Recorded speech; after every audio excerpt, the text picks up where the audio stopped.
Modifying MC from Love and Deepspace Cosplay. The first thing I always look for with modifying a cosplay is where the seams and the zippers are. Those are going to be the areas where it's easiest to add a panel without being noticed. I check what kind of lining it has to figure out how hard it's going to be to modify, also to remove if I don't want to keep it, which normally I hate lining in outfits.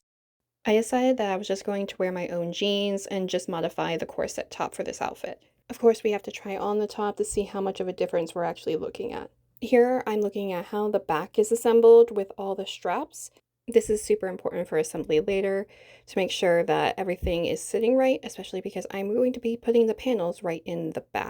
I decided to cut one piece of fabric on the fold just as a square, knowing I'm going to be adding some shape later with darts. After I had the square cut, I basically cut the square in half. There's a piece of fabric going on both sides of the seam in the back. And here I'm using my seam ripper to start to rip the seams to start to take apart the corset. After I had the back piece cut out, I started sewing down the liner and started to do a straight stitch with the pieces of fabric that I had cut out for the modification.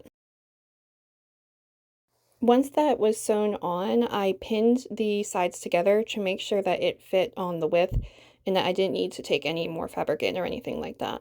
After doing that, I put it on my dress form, which is pretty close to my own measurements, to see where the darts were going and how it was going to be sitting on the body. Also, just looking for little weird areas of puckers or things like that. This is probably took the most amount of time of the process, just figuring out how to get this to fit better on my body. I am in no way an expert seamstress, so all of this is basically experimentation for me. Once I figured out where all my darts were going, I pinned everything down and started to stitch it. This whole process probably took me about 2 to 3 hours. And this is the new top. I honestly am very surprised the white shirt actually fit me because it was actually incredibly stretchy material.